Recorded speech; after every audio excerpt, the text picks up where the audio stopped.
Hello and welcome. You're watching the Property Show with me, Manisha Natarajan. And of course, we together with Sameer Jasuja of Prop Equity will guide you to smart property decisions. This is our West edition where we trace property hotspots from all over Mumbai to Nagpur, Pune and Ahmedabad. And we also put the spotlight on the best housing projects that come in your budget.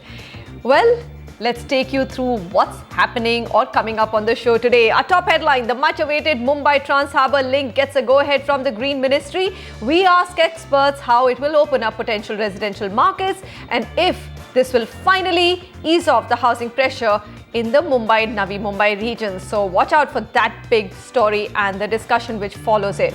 Homes in a budget of 2 crore plus in well-connected prime property locations of Mulund in Mumbai.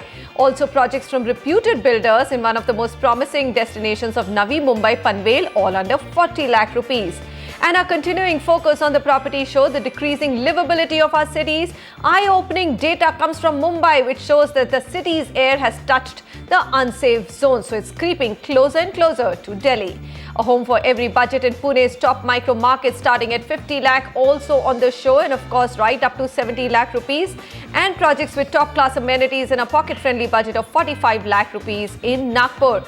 As over 2,000 project-affected people are awaiting rehabilitation in Mumbai's eastern suburbs, we raise the big question, are Mumbaikars paying the price for rapid urbanization? And why has the government failed to keep up its promise of providing shelter to the displaced? So that's a power-packed rundown for you. Navi Mumbai, Nagpur, Pune and Thane are the 4 markets we'll cover right up front. So let's bring up Sameer Bhogate on the phone line with us. Sameer, hi. I believe you've got a budget of 40 lakh rupees. Where do you want to buy? I'm looking for a property somewhere near Panvel. Okay. All right. Is there any specific reason why Panvel? Is it the budget or are you, working close to it? It's more about budget, and I belong to a place which is very close to Panvel, so I want to invest in Panvel. All right, great. So Panvel, Sameer, lots of exciting things happening with this market. Prices have been very modest for the last 1 year, so it's looking more and more affordable. So under 40 lakhs, do we have enough options? Yeah, the only challenge was that Mr. Bugate was looking at a 2 BHK and that was not going to be possible in Panvel. So we have shortlisted options which are 1 BHKs. From a long-term perspective, Panvel is a very good market considering that now one is talking about Mumbai's real estate reviving a little bit, especially in the mid-segment where projects like Godrej's project in Vikhroli and Oberoi's project in Borivali have done exceedingly well. So if you go in for affordable projects or mid projects in Mumbai, there is a good chance that prices will start to look up sooner than later. However, Panvel is an investor-driven market which hopefully will become a beautiful little city in itself and a self-contained city with a lot of integrated townships over there because developers have large land banks. If you look at it, the situation right now, not looking that good on paper, 30 months of inventory overhang, 5,300 rupees the weighted average price for the mid-segment and about 9% is the annualized price appreciation in this market. The 3 projects that you can consider are Gayatri Chaya by Dubey Group. This is a project in advanced stages to be ready by 2016 or early 2017. It's offering decent amenities like fitness center, a children's play area, but not much because it's a very small project of 70 units only. It's 4.5 kilometers from Palaspe Junction, JNPT Road. Next you have Blue Crest by Agarwal Group.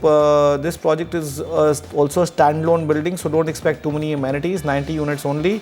All they're offering you is a fitness center only, and project is about 4.5 kilometers again from the Panvel Junction. Lastly, we have Siddhi Vinayak Eden by Siddhi Vinayak Homes. This is the cheapest out of the 3, 4,350 rupees. So looks attractive because the weighted average price is a good 20% higher than this project. And this is the largest project consisting of 10 odd buildings of G plus 2 stories. So it's a mid-rise, low-rise kind of a project. And still offering good modern amenities like a gym and a small clubhouse and amphitheater as well. Sameer, I'm just looking at the weighted average price of the market is about 5,300. All the 3 projects shortlisted are much below that. So clearly then the amenities automatically come down, isn't it? I mean, the houses become simpler. Because this was, the budget was so constrained. Budget was so constrained, 40 lakh rupees. We had to look at smaller builders, we had to look at projects which were standalone buildings, and then of course the cost of construction comes down and you're being able to pass on that price advantage to the customer. All right, so Sameer, that's the good thing. You've got 3 projects in your budget, and all these 3 projects are ranging between 4,800 rupees to 47 to actually 4,800 rupees per square foot, which is much lower than 5,300 rupees per square foot, the rate for budget homes in Panvel. So take a look at either of these 3, and I'm sure you like one of them. Abhijit writes in and he says, Abhijit Bise is his name. He says, I want to buy a property, 2 BHK flat in Nagpur at Wardha Road. My options are Manish Nagar and Narendra Nagar. My budget is 45 lakh rupees. Suggest me a suitable project. Also in other localities which fall in and around Wardha Road. So well, Wardha Road's always been the market that we've liked in Nagpur. It's obviously one of the most sought after markets right now. Well, in this price point for sure, at 3,200 rupees being the weighted average price point, so you can get good projects in your budget in that micro market. It's a key transport corridor, which is also emerging as an industrial hub in Vidarbha region. Wardha Road has also got decent infrastructure, livability, and there is proximity to the international airport as well. Although at one point in time this was considered to be a big investment destination, which it continues to be, with a 28-month inventory overhang and a weighted average price point of 3,200 rupees. 7% is the price appreciation of this micro market because of its investor driven nature and slightly still away from the main areas of Nagpur. The 3 projects that you can consider are Jayanti Nagari 5 by the Abhijit Realtor Group. This is at 3,700 rupees, about slightly more expensive than the weighted average price of the market. But then again, you have great amenities, clubhouse, indoor games, senior citizen walkways. Project is located in Manish Nagar, 2.5 kilometers off Wardha Road, which is a slightly better micro market, and is good in terms of social infrastructure proximity, 1.8 kilometers from Sanjeevani Hospital and 5 kilometers from the Nagpur airport. Then we have Galaxy Apartments by Maharishi Builders, trading at a price point of 4,100 rupees, but this is all inclusive price point, offering you swimming pool, clubhouse, sports facilities, again 1.5 kilometers from the Sanjeevani Hospital, and in Manish Nagar itself. It's going to be ready in 7 to 8 months, so closing to coming near completion. And lastly, we have Pyramid City 2 by Pyramid Group at 3,100 rupees. This is an integrated township consisting of residential buildings, schools, hospitals, and even malls. The project is ready to move in since 2015 over here. The project is ready and offering you great amount of amenities, including a club, swimming pool, jacuzzi, sauna, steam, and children's play area and community hall as well. All right, so that's Nagpur, Wardha Road, and well, locations in and around a budget market, upcoming micro market, or let's say budget market of Nagpur. 3 options for you. So take a pick out of any of them. So, I mean, Sameer, you look at this market's inventory overhang 28 months. Panvel we looked was 30 months. So literally it's an end users market. If you want to buy, go ahead and buy. Absolutely. If you want to live in, rather, you go ahead and buy. Otherwise, from an investment point of view, it's a very, very long wait for real estate in these markets to go up. Well, one is talking about things really looking up in the real estate markets in the near future, but our guess is that that's not going to happen. Primarily because I think the stock markets today now are not looking that bright. So the only avenue that people are expecting will return some kind of good returns is real estate now. So people are again started to think about real estate. Okay, 7% is better than negative 7%. I guess that's the story between real estate and stock markets. Okay, Nikhil Sohani on the phone line with us. Hi Nikhil, I believe Pune is the market that you're looking at. Go ahead, tell us your budget and we'll of course lay out the best options for you. Yeah, hi, my name is Nikhil. My budget is close to 55 to 60 lakhs and I'm looking for a 2 BHK apartment in Pune, particularly Wakad area. Okay. And I'm looking it for my own use and use. Alright, are you working in the IT sector? Yes, IT sector, Hinjewadi I'm working. And how young are you? Your voice sounds so young, Nikhil. I'm only 34. Okay. All right, only 34. I somehow thought he was in his early 20s. It's a young, fresh voice. What do you think, Wakad? Well, Wakad is a micro market that we've been constantly recommending in Pune, and it's been doing fairly well. If you look at the inventory overhang figures, they're just about 15 months, which is excellent for any micro market in today's day and age, where inventory overhangs, as Manisha was mentioning, are way over 28, 29 months in most micro markets, even though there is considerable amount of supply in this micro market. And we're talking about the mid segment here. Price appreciation is also reasonably decent, 9.5% on an analyzed basis. And the projects that you can really look at are Opus 77, a project which is round about at the weighted average price of the market at 5,500. Decent amount of amenities. Project is although very small, it's only 140 units, but has swimming pool, clubhouse, gymnasium. Project is 2.5 kilometers from the Wakad Chowk and 2 kilometers from the Hinjewadi IT Park. So proximity to Hinjewadi always helps in even further price appreciations going forward. Exclusive by Sonagra Homes in Wakad. This project is a project which is only 1.8 kilometers from Hinjewadi Phase 1 and 2.2 kilometers from the Akshara International School. It's about a 1.5 acre project offering you limited amenities here, only a clubhouse as such, and developers a decent reputation in the market. The Almonds by Chintamani Developers in Wakad, again located at Bhumkar Nagar in Wakad, 3 kilometers from the Hinjewadi Phase 1 area. It's got decent amenities and developers got a local reputation, not a pan Pune reputation as such in that micro market itself. All right, so well, let's bring up Nikhil Sohane's options. Anybody who's got a budget of about 50 to 60 lakhs, and Wakad is a market in Pune that you would like to look at properties. Some of the properties culled out on the basis of good data is Opus 77, Exclusive and the Almonds.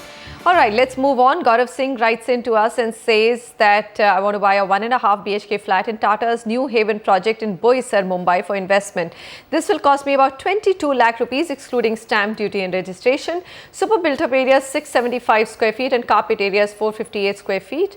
Kindly help me in terms of the project. Any legal issues, location, what is the future aspect, how safe is it to invest in this project? So, okay, interesting that even for a Tata project, he wants to know whether there could be any legal issues. I mean, look at the trust levels where they are, Sameer, but it's unfortunate. But it has happened in a project that I've seen that Tata's could not get the permissions and they had sold some projects, some apartments on pre-sales, and they were stuck with respect to permissions. Right, right. So I don't think his question is, I think his question is pretty sound even with the Tata name today. Okay. Although 99% of the projects are sold by Tata's after they've approved, after they've got all the approvals.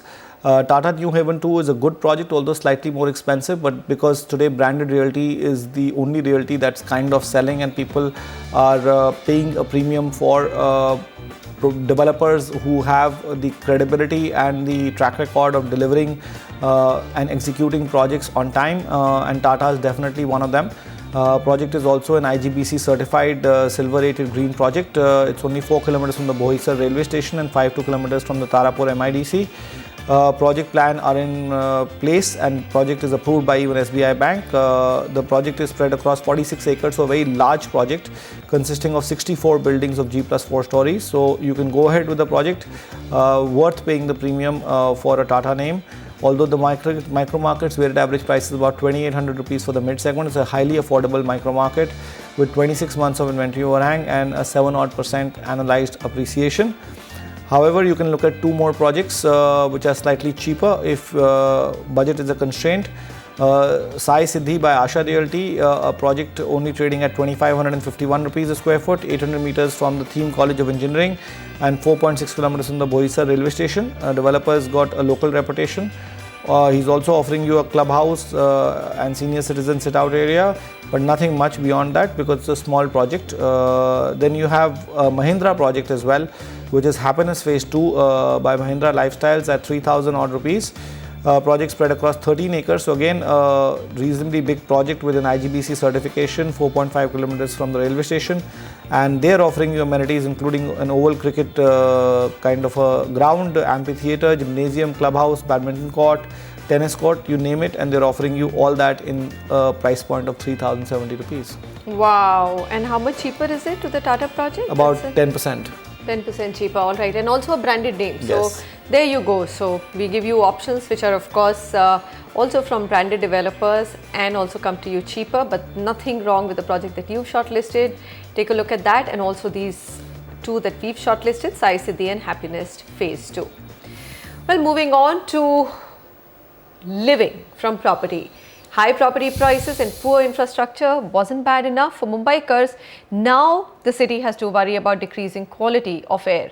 Data from monitoring agencies show that Mumbai may be heading Delhi's way, with air pollution reaching dangerous levels. What's causing this, and how will unchecked pollution affect the livability in the city? Nikhil Narayan Sivdas has this report.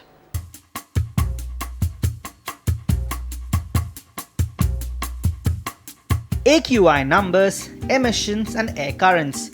K.S. Hosalikar, the Deputy Director General of Meteorology, has been poring over this data over the past few weeks.